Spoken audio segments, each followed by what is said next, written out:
there is a $500 billion industry called outsourcing, which is basically middlemen who companies pay double or triple the actual salary of the end individual that they work with. And these outsourcing firms have worked because it's basically the only way that you could, quote unquote, access said talent, because you didn't have an entity over there, by the way.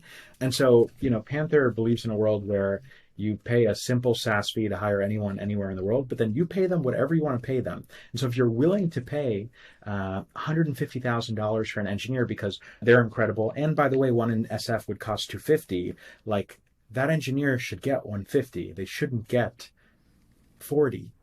Hello and welcome to Lewis and Kyle Show, an interview podcast where my friend Lewis and I interview extremely interesting entrepreneurs, investors, and people living really high leverage lives in a bunch of different fields, from real estate, crypto, copywriting, advertising, marketing. We've really talked to human resources. That's the episode we did today. There's just a lot of content that we've produced with a lot of different entrepreneurs doing really amazing things. And today's no different. And so we're glad that you're here, and we're looking forward to you listening to this episode.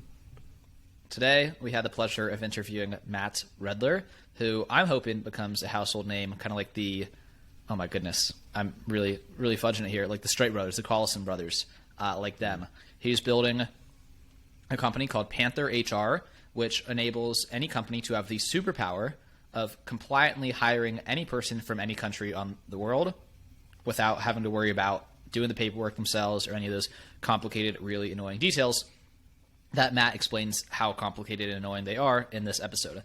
Matt is 23 years old. He's a young entrepreneur based in Tampa, Florida. We walk through his 2 failed startups before the startup and the relationship between all of those companies and this current company. We discuss why he dropped out of the University of Florida to become an entrepreneur and take his shot and swing for the fences.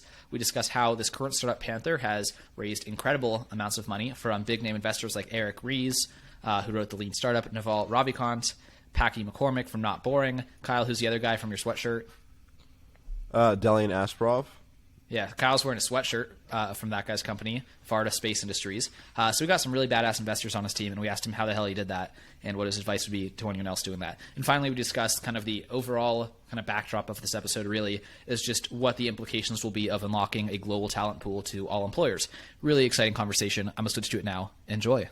Matt, welcome to the Lewis and Kyle Show. We appreciate you coming on the podcast with us.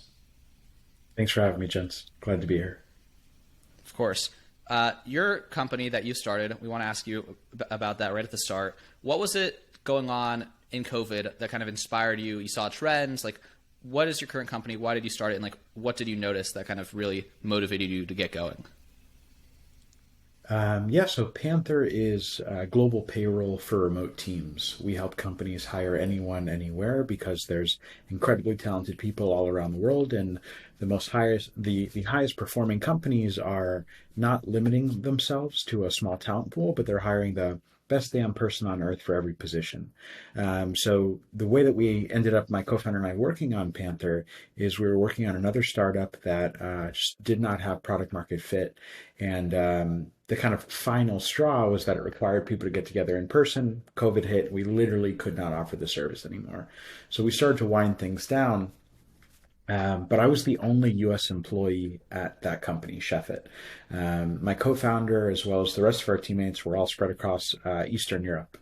And so, long story short, this was right when COVID hit. We really didn't know what the VC market would look like.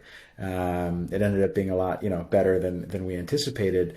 But so we had to immediately stop spending money. So my co-founder and I took ourselves off payroll, and we made it our highest priority to connect all of our teammates with other opportunities for them to have soft landings.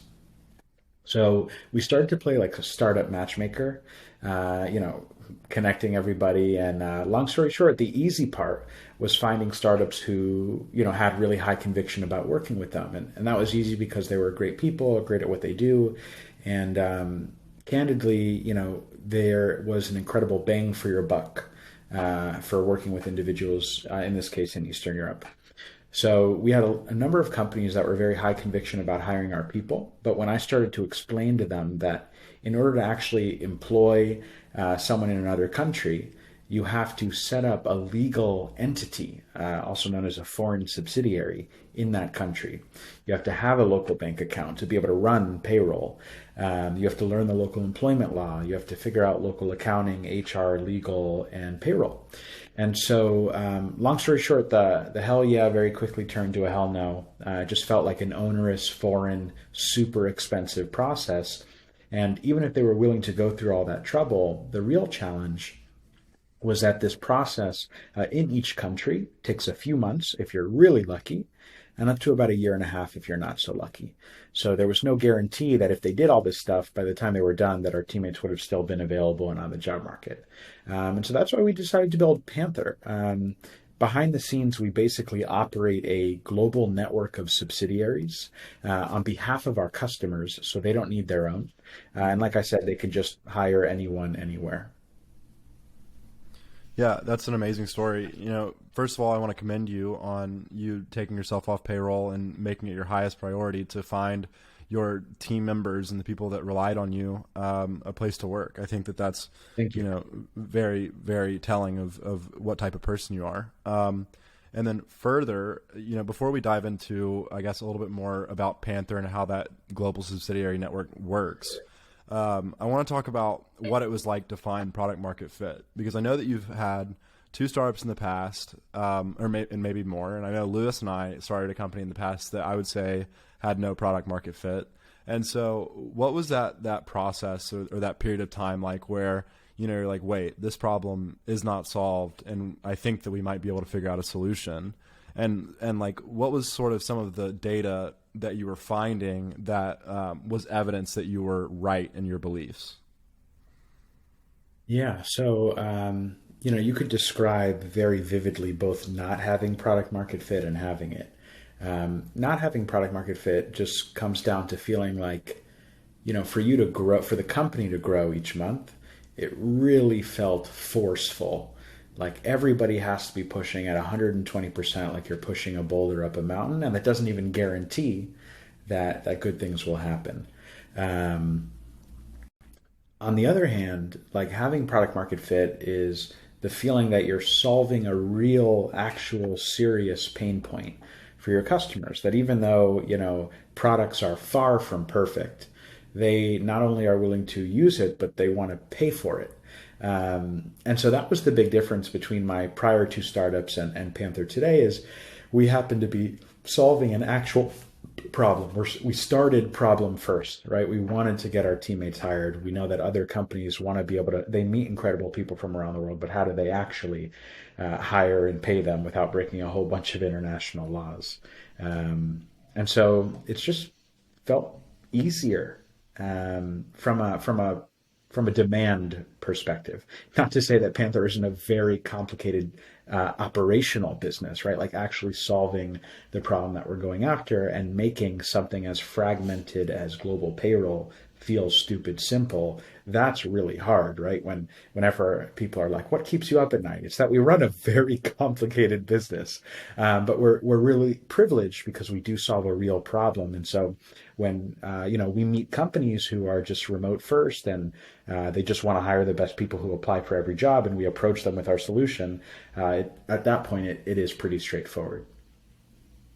Yeah, I'm not sure if he's an investor of yours, but I've been reading Not Boring a lot lately, and Packy describes kind of that same that same solution for product market fit. He was talking about Ethereum and how, it's growing like crazy and people are building upon it despite the fact that the gas fees, like the cost of doing it is like ridiculously high, or that the video game Axie Infinity, that people like in other countries had to pay more money than they had to start playing the game, and like they still would start doing it. So when something was growing in spite of being like massively inconvenient, that Exactly. That's when you know it's real. Yeah, and Panther is far from perfect.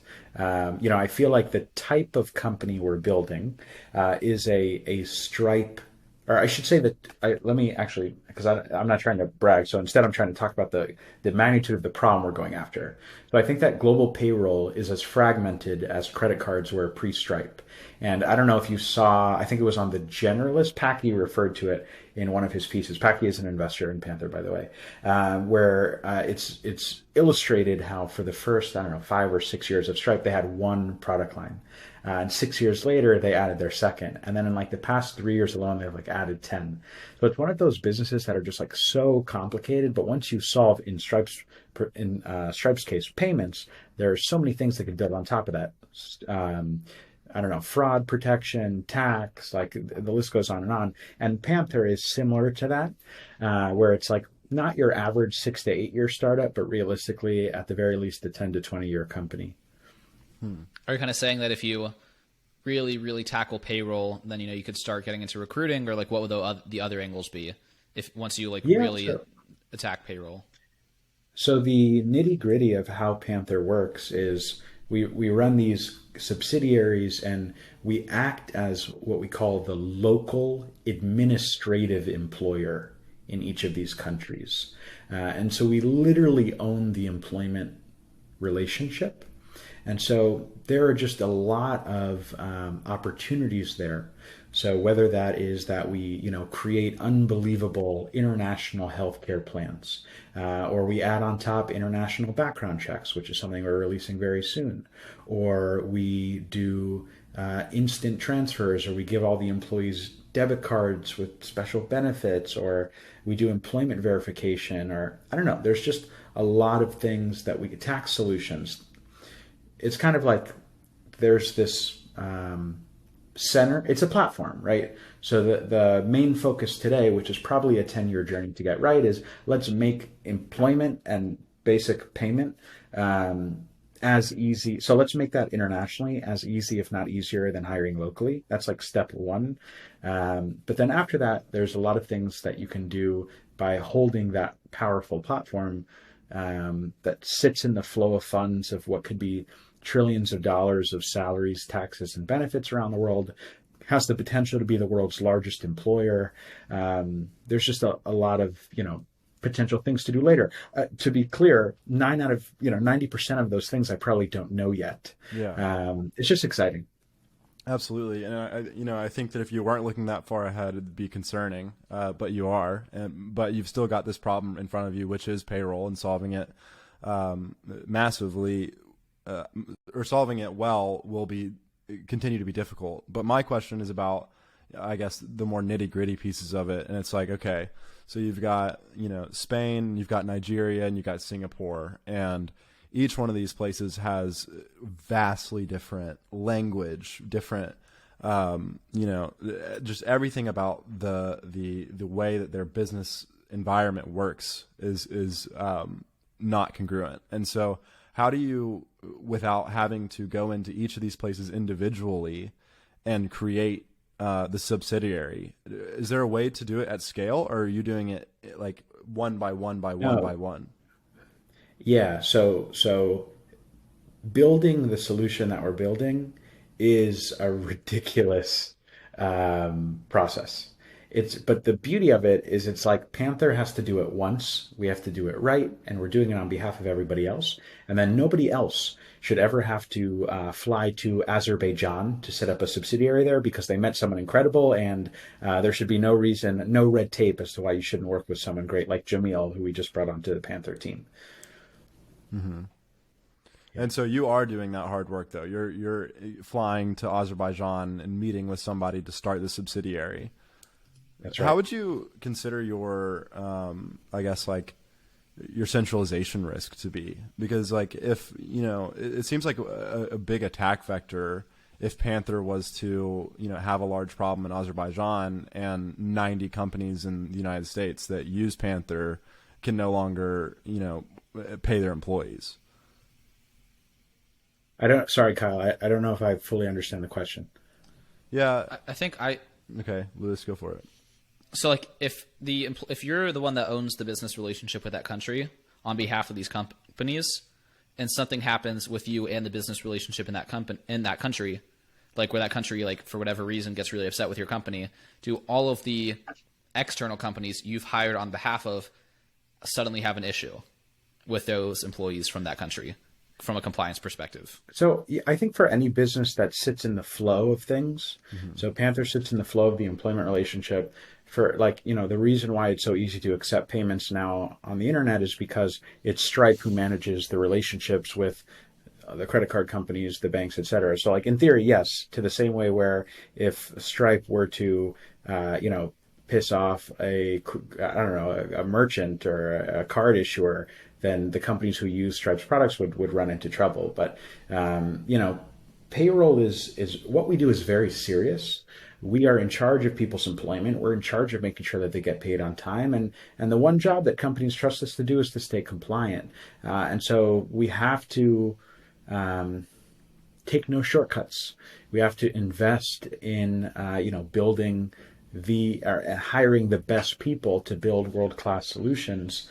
And to be honest, it just makes sense for us, right? From a company or an investment perspective, to invest in a single company whose sole focus is like, it removes otherwise margin of error. In the same way where if Twilio messes up a relationship with one of the cellular carriers, everyone who uses Twilio has trouble, but that's the one thing they've got to do right. And for us, it's staying compliant and making sure people get paid on time. So are you proactively onboarding a process for every of 180 plus countries, or are you waiting for there to be some demand? Like, are there 25 countries that account for the 80% of the global talent force that you're getting on, and then if someone suddenly decides they want someone from a niche country that you hadn't yet worked with, or are you just starting at 180 and just working your way through the list? So to clarify, Panther today is available in 150 countries. The way that we got started with this type of availability is we have a proprietary partnership with a company powering our legal infrastructure today. We're in the process of transitioning that internally, and so we will, one by one, starting with the most popular countries, internalize it, which creates a lot of opportunities for us to revamp the whole process from being a kind of service human-based process to a modern, delightful, automated, templated, productized one. And so we go one by one, most popular to least popular. And, the popularity isn't the only factor. There's also like some countries are just way easier to do this in than others. And so, look, the good news is the break-even point for Panther in one country is relatively light. And so even if you take a quote unquote niche country, while a single company may have 0, 1, or 2 employees there, the fact that we're employing internationally and our goal is to be the global arm of every company, it still makes a lot of sense to be set up like this in every country where legal. Mm-hmm. Yeah, I'm sure that that legal relationship has been very valuable up to this point, and I can't imagine the complexities that they are facing in terms of just all of the paperwork and everything that goes into it. But could you speak a little bit to the, unlocking of human capital that Panther has the opportunity to unlock? I think it's really unbelievable, and I'm sure you have a lot of thoughts on it. I'd like to hear. Yeah, thanks. I appreciate it. It feels like a privilege to be able to work on what is likely the one really good thing to come out of these crazy 2 years. And it all stems from back in the Chefit days, my last startup. It just felt like we had like a contrarian perspective, which is we were working with these incredible people, but this was their first time being part of an internal startup and not being like each of them individually part of some like outsourced division of the company.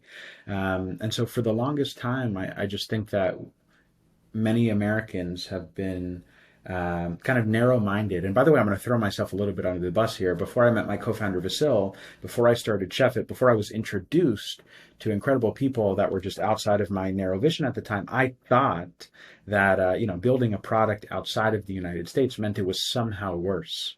Of course, my view is very much matured, like by meeting people and defeating those ridiculous stereotypes. And I think the rest of the world has a lot to do there. But the point is, these are incredible people.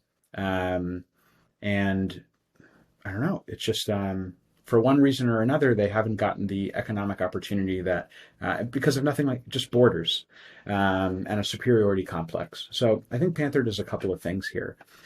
Number one is Panther allows these individuals to be internal employees, just like anybody else, for their favorite companies, to earn equity, to make an incredible living. And what people used to have to do is they would have to leave their home countries, oftentimes immigrate to somewhere like the United States or the UK, whatever, to experience, for example, the startup bubble, for lack of a better word, like this crazy scene that we live in. And they would leave their families and their economies behind. And this concept is known as brain drain, where these countries are left in cyclical cycles of poverty, or I should say economic underdevelopment, to paint with a more accurate, broader brush, because in theory, their best talent leaves and graduates. And so Panther removes the need for that.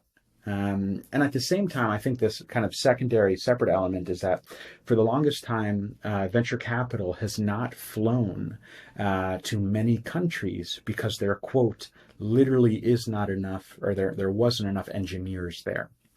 So, for example, if there was a startup that was bound to be the next $100 billion company, but they were in Mexico and they were solving a real problem and they were incredible product builders, oftentimes they would just be ignored. There would be no VCs entertaining that market for that reason.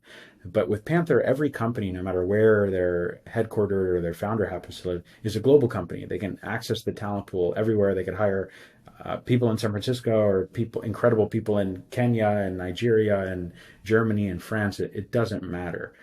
So those are the elements that we're most excited about. We get to support some incredible companies. We're supporting companies that are building factories for rockets selling to NASA and SpaceX. We're supporting companies that are trying to defeat aging.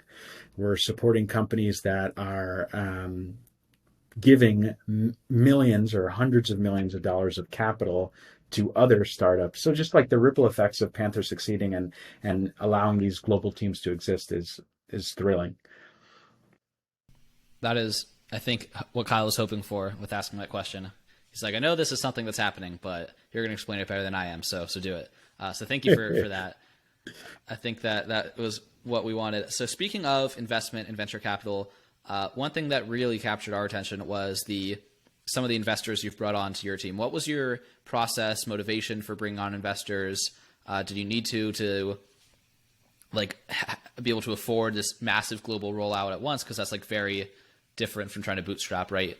It's difficult to bootstrap your way to being compliant on every country on earth. Was it a capital problem? Was it also talent? What motivated you to bring on investors? Why did you get the investors you did? And kind of how did you approach that whole approach to this problem you're solving? I think I'll tackle the question first of why did we need investors, which, as you kind of hinted at, is the fact that we run a very expensive upfront cost infrastructure business. And so it made sense to do so. But also, I think Panther is one of the fraction of a percent of new businesses being created that actually have venture-like prospect to it. Like I said, Panther sits in the flow of funds of what could be trillions of dollars of salaries, taxes, and benefits. We could be the largest employer in the world. And so there's an opportunity for Panther to be a very, very large company, to not say numbers because numbers seem stupid. So yeah, in terms of how we decided who to work with and how we had the privilege of meeting some of these individuals, networking is really hard. When you have it, it's way easier. So, this is my third swing at bat. My first company, I didn't raise a single dollar of quote unquote professional capital. Just a little bit of friends and family, which was a total privilege and allowed me to swing and miss and learn and grow. My second startup, I think to raise $800,000 in our pre-seed round at Chefit took 4 to 5 months. And let's say it was 4 months. So for 15 out of those 16 weeks, we literally got nothing.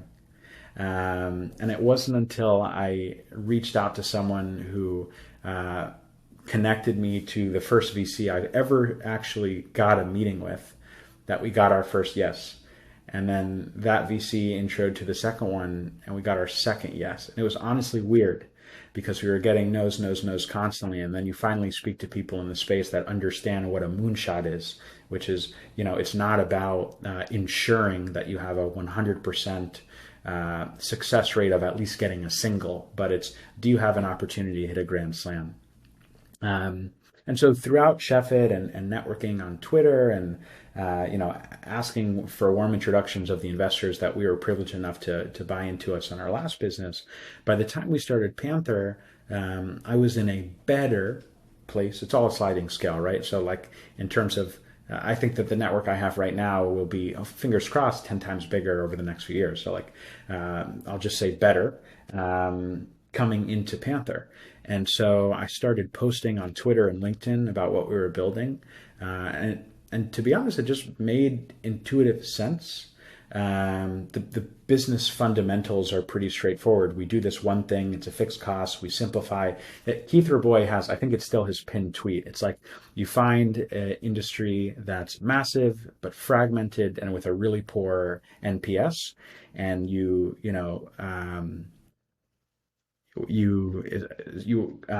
tie it all together into a single solution and build a modern, delightful version of it. And that's what we're doing in a big industry. So as soon as I started posting, we got a bit of inbound interest in the investment. And then we just utilized, those investors to continue to, quote unquote, like climb further and further down the network. So one funny story, for example, is there was a community of entrepreneurs that would play video games together. And I won a contest. Not that I was the best Warzone player, but I randomly won this contest that introduced me to Arjun at Tribe Capital to play StarCraft with Arjun. I've never played StarCraft before.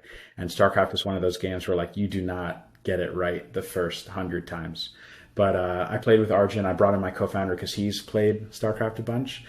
We jammed, and Arjun ended up writing, or Tribe Capital ended up writing Panther a cool check. And then I asked Arjun for an introduction to Henry Ward at Carta. And within 15 minutes of meeting Henry was in. And then Henry was like, oh, Carta has a venture arm as well. And Carta Ventures came in. And I don't know, it just, those types of things open doors. Eric Reese was a huge, when I forgot how I got the introduction to Eric, but Eric is one of the most connected people in the Valley and is, now forget the Valley, on the internet, I guess. So opened a lot of doors. Yeah, that's hilarious. I was on Twitter or something today, or maybe it was a YouTube video, and it was a guy talking about how he'll give people 20 or 30 minutes for coffee, but if they want an hour, they can come work out with him.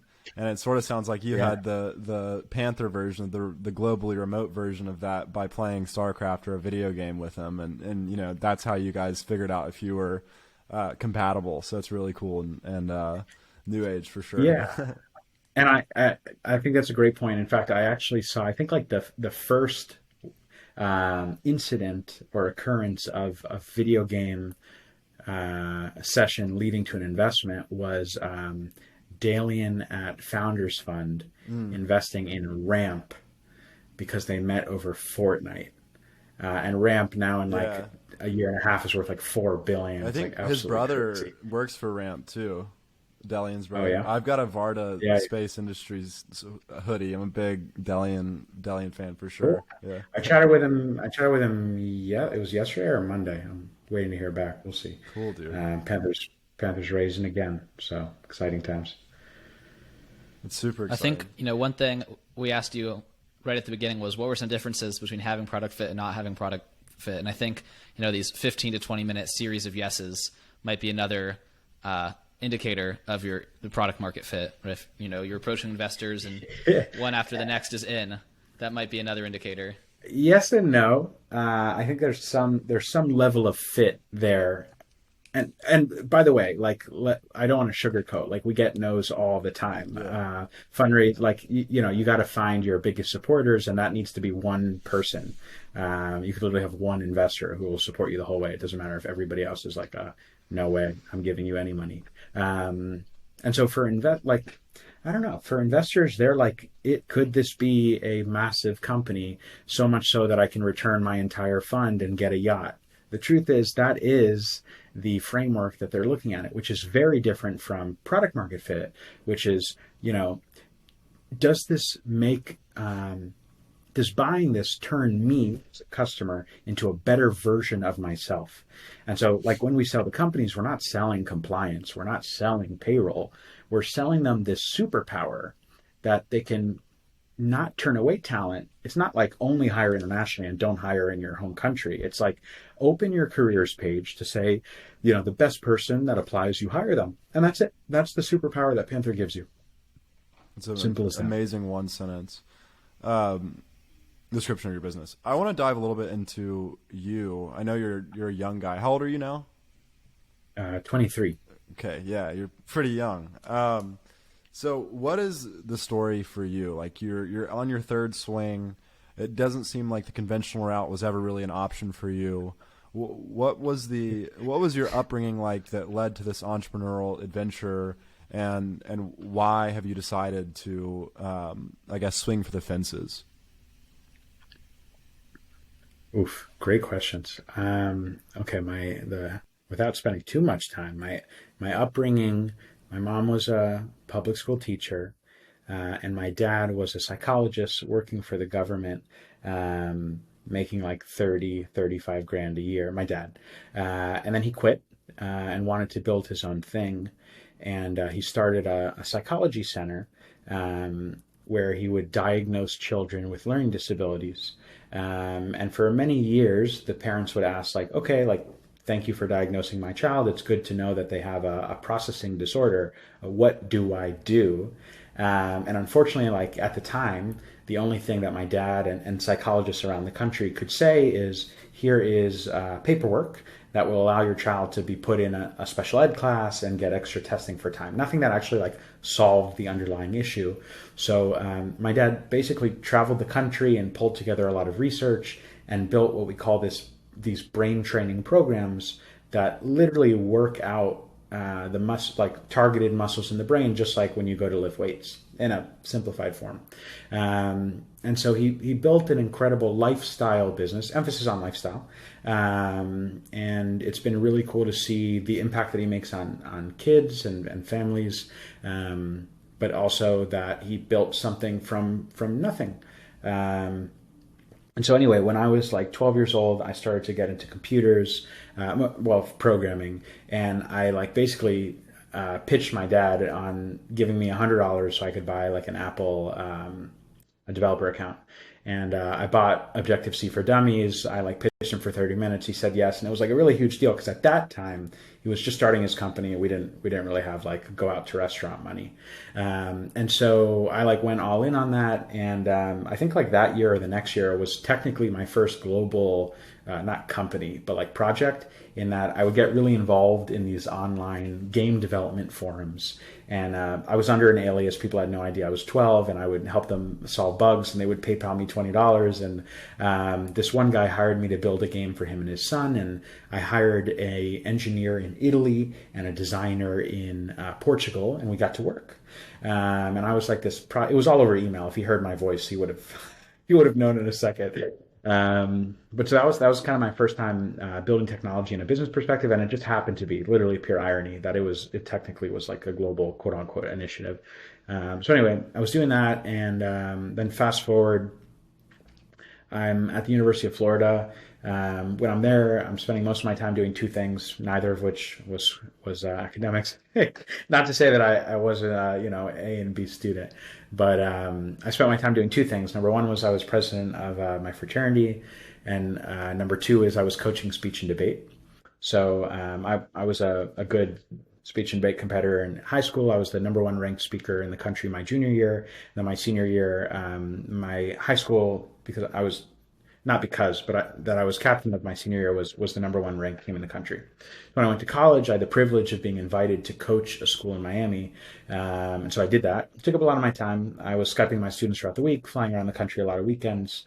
And I loved it. And I did well. The kids won, and it was fantastic. And I got to kind of relive and keep having fun in the debate world, which I love. But it took up a lot of my time, and I was never making time to cook food for myself. So I was ordering delivery all the time.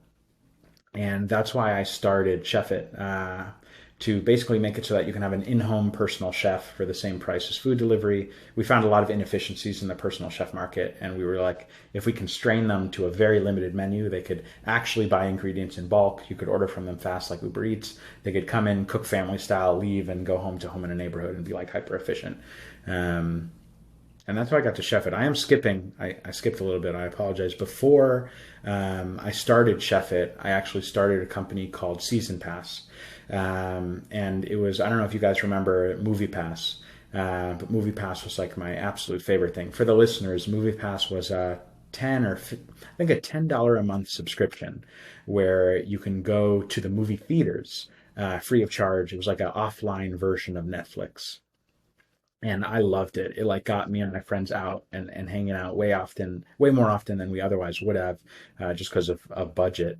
And I put all of my savings that I had coming into college into the Movie Pass stock, and I watched it all tank. It was like an all in or nothing type of thing. That's just the types of bets that I like to take.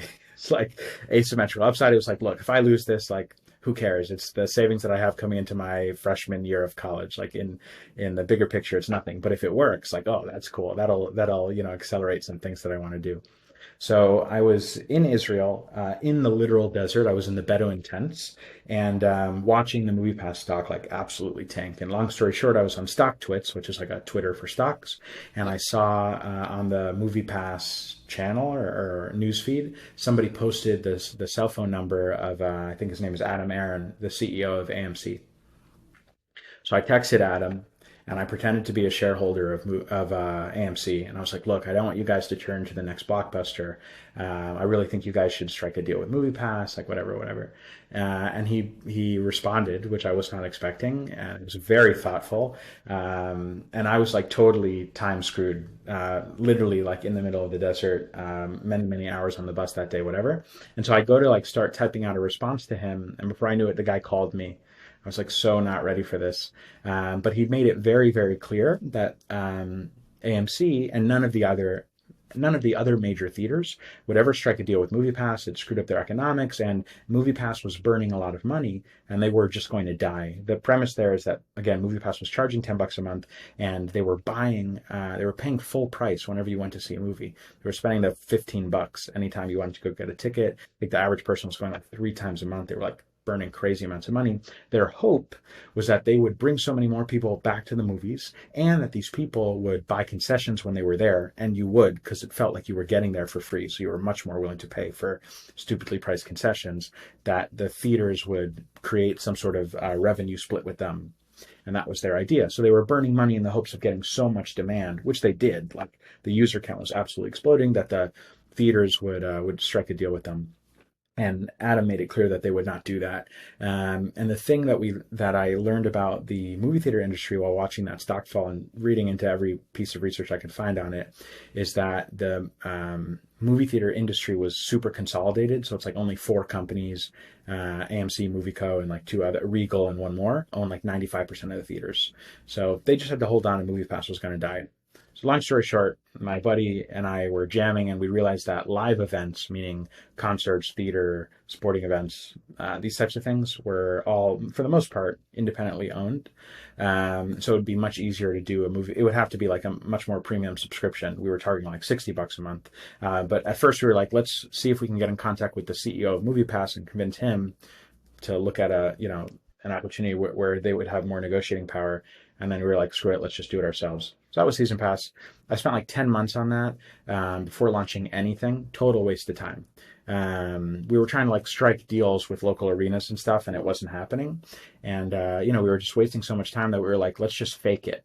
So we put up a website, and we decided that we would pay full price for these tickets if somebody asked to use them, just because it would at least allow us to test the demand.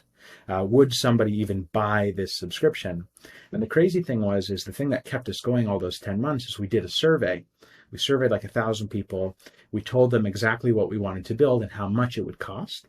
And it was like a stupid number of them. I think like 70% of people said they would pay for it. So you're like, oh my God, product market fit up the wazoo. But it's a very different game between asking people if they would buy something and then actually asking them to open up their wallet and pay you for it. So long story short, when we faked it to make it happen and launched, not a single person bought it. I literally called everybody in my phone book. No one bought it. I found a guy on Twitter and I was like, I'll buy your first month's for free. So I basically just gave him a bunch of tickets to live events for free for an entire month. And then he didn't renew month two. And so my lesson learned there was like work way faster. I could have, debunked that startup in 2 weeks. And so with Chefit, we launched, within, I want to say 8 weeks of ideation, and something similar with Panther as well.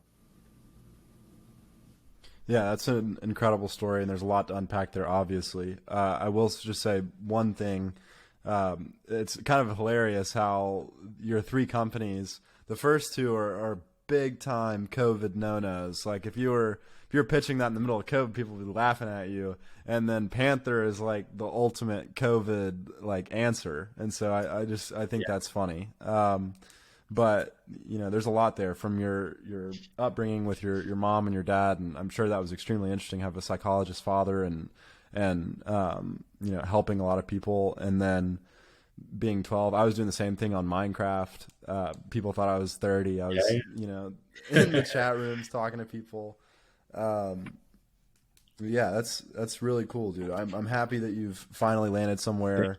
But not even finally. Like you're only 23, and so I think that the journey is only beginning, and I think it's really cool to hear that. And being in a yurt in Israel, I know Lewis has spent some time in Israel, so I'm sure he can empathize with you. I've been at the Bedouin tents. Right. Yeah. Very interesting experience over there. He's on stock twits while riding a camel. Yeah, literally. Well, like 30 minutes after the camel ride, but yeah. Mm-hmm. You eat the food on the floor, you sleep on the floor. They have very, very interesting, it's like Turkish coffee over there. Yep. Very unique culture. But yeah, no, I mean, look, I'm just having fun. So that's what it sounds like. Yeah, I feel very confident about Panther because, again, like it's a privilege that we're so young and we have like very, very sophisticated multi-billion-dollar companies that trust us to power their global teams. And the coolest thing is I get to bring people around the table that are so much smarter than me every single day. And the team keeps leveling up, which is so exciting to see. But at the end of it, it's just about having fun, learning, doing things that like part of the fun is like being able to hear from employees who are like, I literally wouldn't have worked for this company. I couldn't have had this opportunity if not for Panther. So whether it works or not, and I believe it will, but it's all hypothesis. It's all like we're testing things every day. One question that I asked, I think that kind of went unanswered though, is I guess like why not go get a job somewhere? Like what is it about you that you think like in this way where, okay, I'm going to start this company. I guess before Panther. Yeah. Like I guess why did you say no to convention? Or why were you betting on yourself? Well, you haven't finished school, right? Is that part of it as well? I dropped out of UF, funny enough, to work on Season Pass, which was the worst failure of them all, my junior year. But yeah, I mean, it's an interesting question. I've had 2 real jobs in my life. Number 1 was sleepaway camp counselor at Camp Judea, and number 2 was coaching debate, which was like a very part-time thing. So the question is like, what's the framework? Which I think is understanding, like, number 1, where am I going to have the most fun? Number 2, where am I going to learn the most? And number 3, where am I going to make the most amount of money, right? Like, if I very much like to work to live, not the other way around. That's, part of the culture that we're trying to build at Panther is this shift in, it should be life-work balance. And so those are the 3 things I care about when like figuring out like, what am I actually excited to do when I get up every day? And, I just don't think there's anything else where I could have more fun, learn more, and have the opportunity to, create more economic opportunity for myself and people that are important to me. It just comes down to that. Yeah. For what it's worth, like if you ask anybody on the Panther team, I acknowledge almost every day, hey, I don't know how to do this. Or here's my opinion, but like I am so not the expert here, so curious what you think. I do not pretend to know it all because I more than often do not know it. And so I have the opportunity of being a sponge, hiring best in class people to run marketing, sales, ops, legal, finance, and like just absorbing it all. So it's fun. One question I have for the future of the company: do you see, paying with crypto being like a big part of the business in the future? Like, what's your opinion on how crypto decentralization can impact the flow of capital that you're in? It's interesting. So what's my opinion? My opinion is hell yeah. And I'll give you my opinion. I'll flesh it out. The challenge is regulation today. So to first answer like your core question, yes, I believe that there's so many inefficiencies when it comes to moving money around the world, whether that is the time that it takes or the related fees.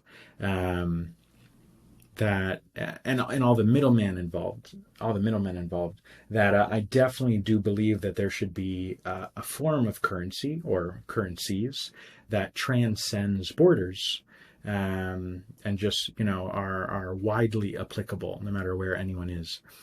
I would love, and I do believe, again, I hope, believe, whatever the right word is, that Panther is a 15, 100, whatever company, a year company. So I do believe at some point that, yes, it will be super straightforward to pay everybody in ETH or whatever it is. I held back from saying Bitcoin because I actually don't own any Bitcoin. I only own Ethereum and Solana. But that being said, for legal reasons, to run payroll, which means you are an entity in a country and you are paying someone for employment, that has to be done in the local currency of whatever country. So one of the quote unquote magic moments of Panther is that when our customers click approve payroll, and it's all denominated in their what we call invoice currency, so like USD for American customers, Euro for whatever, we're pulling the money from their bank account in their local currency and their invoice currency, excuse me, and we move that money all around the world, and all the employees are paid in their local currencies without them having to worry about how that works or the calculations or anything like that. But it is expensive, FX fees, and we have to collect payroll at the beginning of the month to pay it on time by the end of the month. So there's a lot of room for efficiency there. The area where paying in crypto today makes sense, and Panther has new product lines launching in the next couple of months with some industry-shattering partnerships. I can't drop it preemptively, but really, really excited for this. Is we're going to have a contractor platform where we help make it easy to pay service providers, which are different from internal teammates or employees, and if you're paying someone for a service, which is different from employing them, you can pay them however they would like to be paid, in bananas or Bitcoin or dollars or peso. It doesn't matter. And so where it comes to our contractor platform, we will make it really easy for companies to pay in the currency that makes sense for them, and then for each of the contractors to withdraw in any method that they'd like, including crypto or any currency or PayPal, Wise, Payoneer, whatever it is. It's on the roadmap is the answer, hopefully. I should have just said that. Yeah, I should have just said something. Oh, no, you explained how, which was very helpful. So one question, and I don't know if you can tell me if you do or don't want to answer it, but what are some like pockets of the earth that just have insane talent pools that people are unaware of? I don't know if like your company's kind of motto is to be agnostic to specific countries or not, but if there's just like shout out X country that just is unbelievably great and people just don't know it.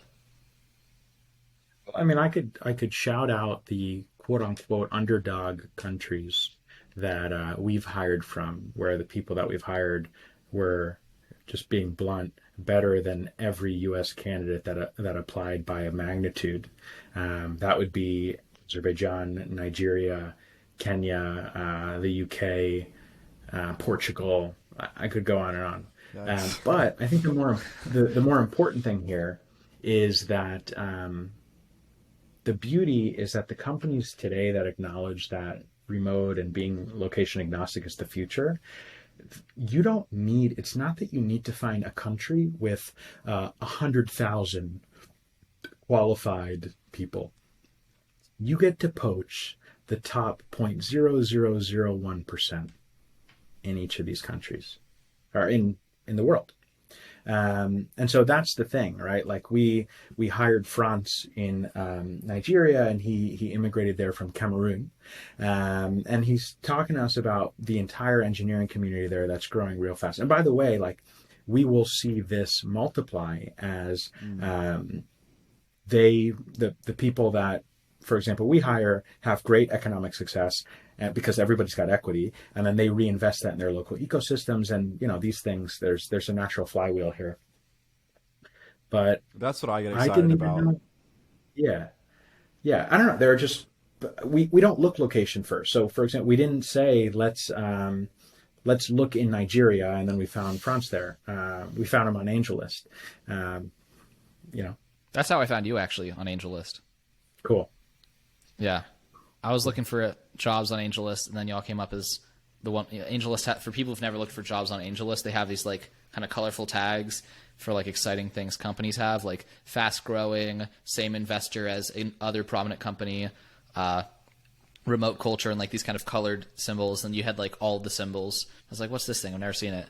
And then I kind of found the rabbit hole to your Twitter, and that's how we got here. So Cool. AngelList is another magnet, I guess. There may or may not be an industry-shattering partnership between Panther and a company that rhymes with Schmengelist in the next couple of months. Yeah.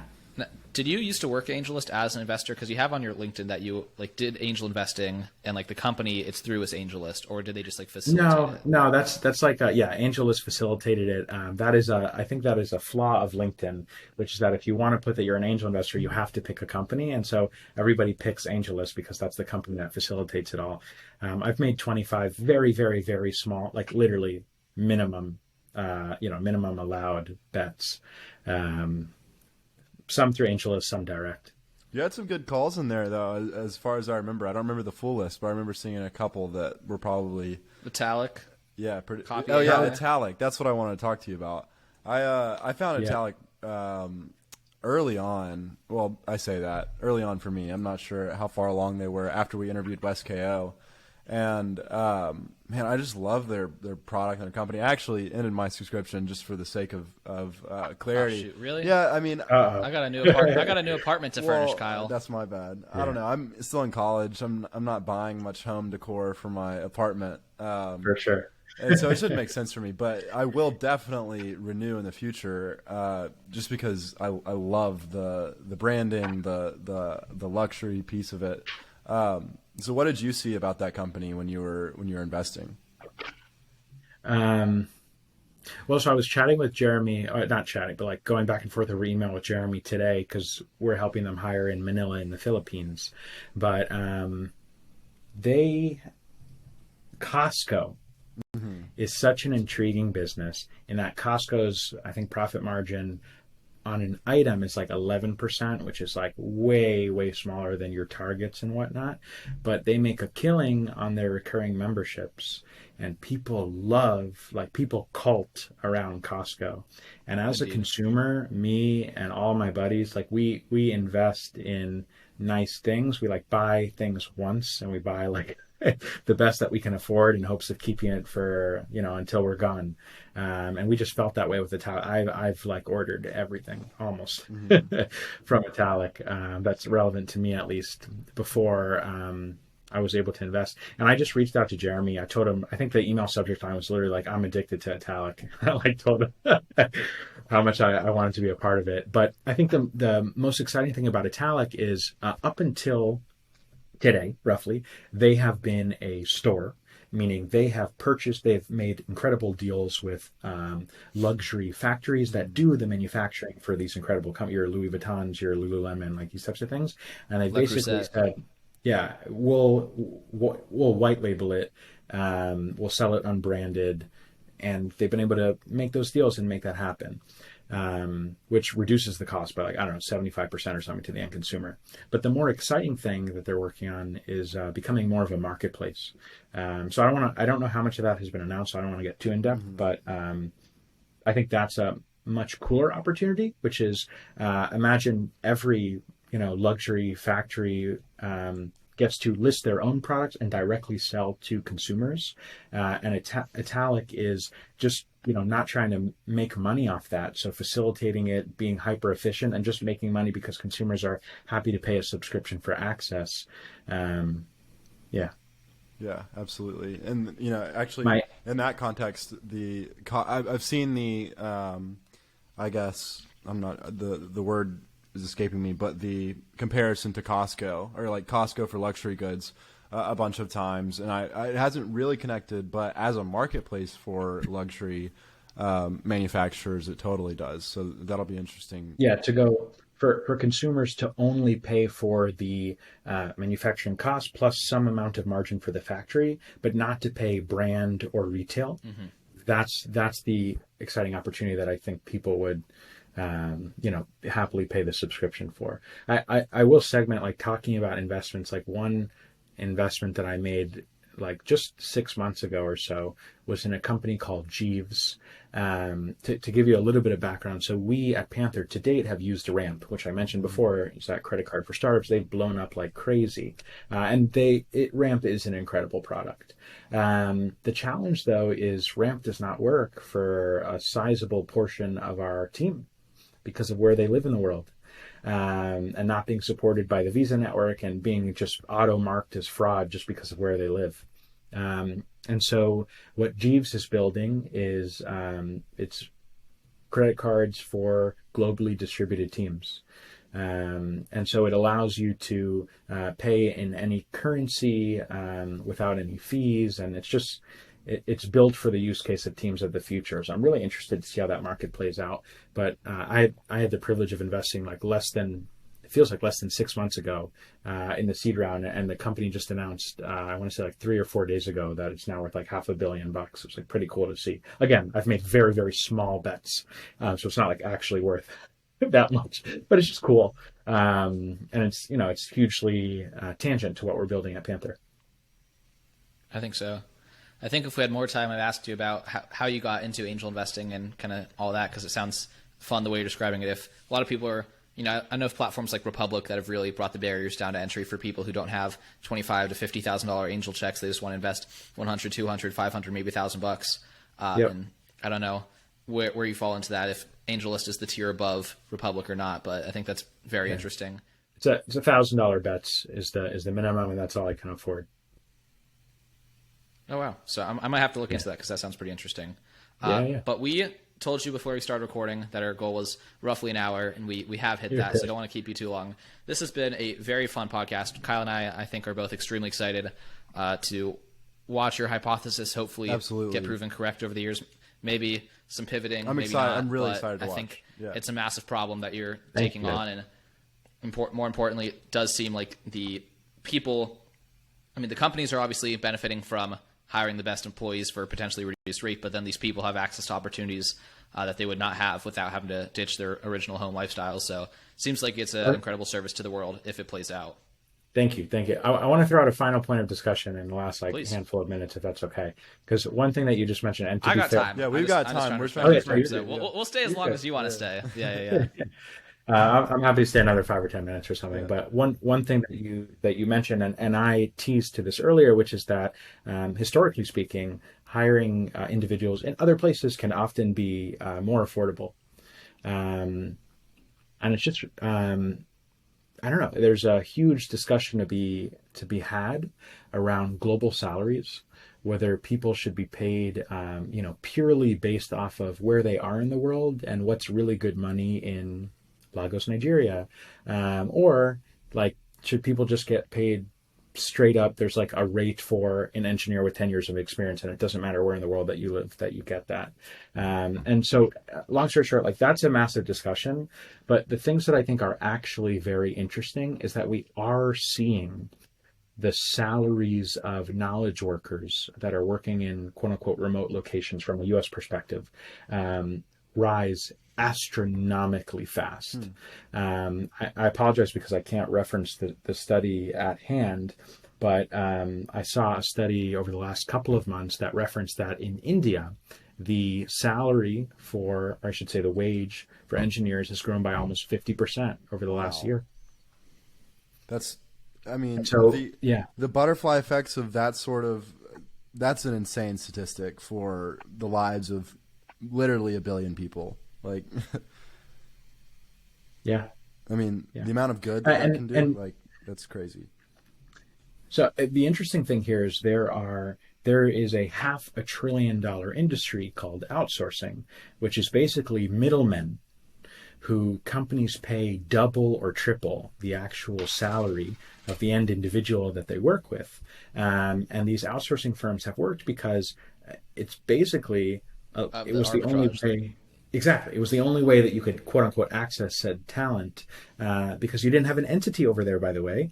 Um, and so, Panther believes in a world where you pay a simple SaaS fee to hire anyone anywhere in the world, but then you pay them whatever you want to pay them. And so if you're willing to pay $150,000 for an engineer because they're incredible, and by the way, one in SF would cost 250, like that engineer should get 150. They shouldn't get 40. And so, yeah, the effects of that are going to be instrumental. But I think if Panther succeeds, we will take out a good chunk of the outsourcing industry. Not to say that like all outsourcing is for that use case. Some of it is like, look, I just want somebody to handle it and I'll pay for it, whatever. But a healthy chunk of it. Yeah, healthy chunks, just the currency arbitrage or cost of living arbitrage. Yeah, yeah. And then that creates interesting implications for those in quote unquote wealthier economies. So someone on Twitter today like tagged me in something that were like, in a remote hire from anywhere world, like U.S. people are going to be disadvantaged. And I really don't agree with that. Number one is I think that's that perspective is very much like a only one person can win, and if one person's being helped, that means Scarcity everyone else is mindset. being hurt. Yes, Yeah. yes. But I also don't think that it acknowledges that, like our thesis, and like part of the way that we pitch Panther to potentially be, if it works, very very large, is by saying that we believe in a future where every knowledge worker position on Earth gets optimized by hiring the best person on the planet. So it'll be incredibly regular for Americans to work for companies all over the world, for companies all over the world to hire people everywhere else. And you'll have all this kind of cross-border relationship where, again, Panther owns the employment agreement, the employment relationship, and makes it all easy.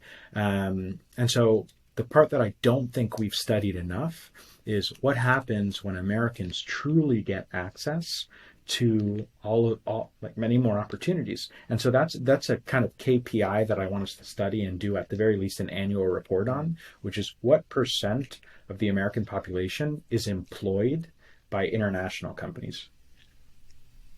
That'll be interesting to watch. Have you ever dived into any of Taylor Pearson's work, specifically The End of Jobs, the book?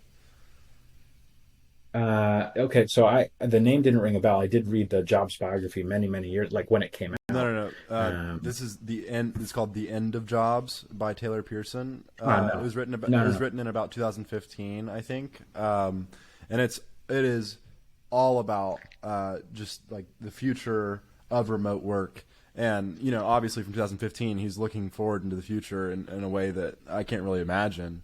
And I read it, I guess it's been a year now, so a lot of it slipped my mind, but it sounds a lot like he has some of those same ideas that you're working through now. He's written about them in long form, and so I think you should give that a look or give that a read. But Matt, Lewis and I It's a car. greatly appreciate you coming on. I feel like this podcast will probably be a warm-up for you. I bet you're going to get on some big-name pods here pretty quickly. And I hope that we've done a good job of getting you ready for those. If you're a big name pod listening to this for your research, you're welcome. Yeah, absolutely. You're welcome. But thank you, and we hope that you have a great night and that Panther continues to fulfill its great mission. Thank What's you the guys. call to Thank you. action for anyone who wants to keep up with you? Twitter's the best place. Panther's the best place. My Twitter is Matt Redler, Matt with two T's, red like the color Ler, panther.co. Follow us along. We like to tell great stories of incredible people from around the world and great companies, and we're here to help however we can.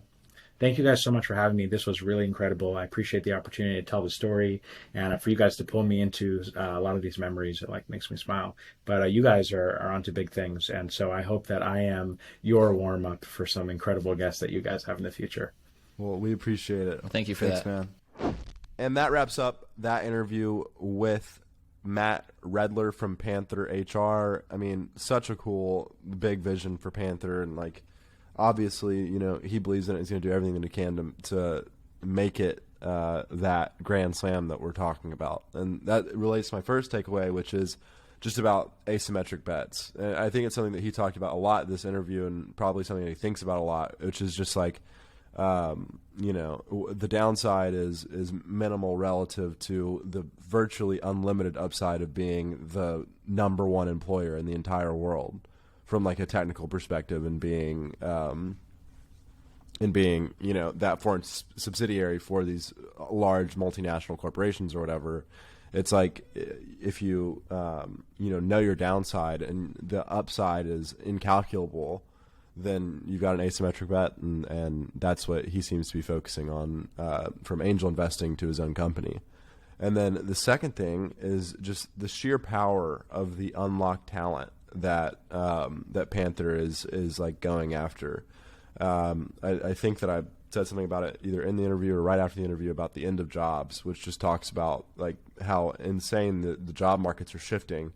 And if you want to learn more about that, go listen to our interview with Taylor Pearson, the author of that book. But it's just, you can't even begin to understand what this could do for those communities in which these really, really smart people can't find jobs or can't find work like with a company they'd want to, because of these barriers to entry and barriers of efficiency that Panther is slowly taking away. Or quickly, either way. And then the third thing, and it's something that Matt talks about when he talks about his team, and it's who, not how. And you know, I think Russell Brunson's the first person that I heard this from, but like, he is not saying that he has all the answers or that he's got all the secrets or the keys to this like crazy new asymmetric opportunity. No, he's humble and straightforward with that. He doesn't know anything really. I mean, none of us do. And so what he's doing is putting together a really good team by asking who, not how. Not how do I set up this foreign subsidiary in Azerbaijan, but who can I talk to make it happen? And those are my takeaways. Awesome conversation. I can't wait to watch Panther as it moves forward through time. Thank you, Kyle. And no, my shirt's not inside out. I just checked. The pocket's on the outside. It just kind of looks inside out. That was super relevant for everyone listening. First takeaway from me is that barriers to entry in certain areas might be lower than you expect. So I kind of thought this guy was this really sophisticated angel investor, I don't know, cutting checks for 10, 25 grand or something. And we asked him about the interesting companies he got involved in. He said, look, I'm making $1,000 bets in these companies. Like, I had no idea that was an option. I think there are plenty of people who listen to this podcast that make $1,000 bets in cryptos and traditional stocks. And it seems like from doing that, he's gotten to make a lot of really interesting relationships with some of these people. We brought up Italic, which is a company that Kyle and I are both big fans of, and he talks about Jeremy, the CEO, like they're buds. And I'm not necessarily not believing him about that. Point is, when you invest in these angel companies, the payoff can kind of be nonlinear in that you have these relationships with other people who are raising money. They might be able to introduce you to investors. You have people who can give you advice about starting your companies, etc. So don't assume the barriers to entry are as big as they seem. Second is this idea of sitting in the flow of funds. So he talked about the big picture, right? If one, like you said, Kyle, if he's the largest global employer, that means he's sitting in the middle of literally trillions of dollars of value transfer in the form of salaries. People are getting paid, they pay through him, etc. People are hiring, they hire through him, etc. It's kind of like how everyone wonders how finance is such a big industry. Well, it's like the center. The analogy I've heard, if you're in the middle of a sand glass and there's a trillion beads of sand moving from one side to the other, the person sitting in the middle, which is finance, and if they capture a couple of those beads of sand, they become absolutely ginormous. And he seems like he's in a similar position in the recruiting, hiring industry, which is really, really interesting way of framing everything. Third thing is the abundance mindset stuff we talked about at the end. He kind of talked about the superiority complex Americans have and how they're fearful that they're going to lose their jobs to a global talent pool, without realizing that that also means that Americans might have opportunities to work for companies outside the United States. It's really potentially an everyone gets better because everyone gets better situation, because there are amazing companies outside the United States where you might be the best candidate for whatever reason. And seeing that growth everywhere could actually be a good thing. That's what I have to say about this conversation. I really, really enjoyed it. I'm very excited to see the future play out. Like you're saying, the humanitarian benefits of people in remote areas suddenly earning Silicon Valley salaries, that is going to be an insane shift on those communities. And companies being able to hire the best person for the best price, which is very, very interesting. That's it for this episode. We publish one roughly every week, which means if you check back here in roughly 1 week, you'll see another episode. If you can't wait until then, we have a lot of really great episodes in the past. You can scroll down wherever you are right now and probably find them. And if you want to show your support for us, all that we ask is you leave a rating or review on Apple iTunes to show your support. See you in a week or so with the next one. Bye-bye.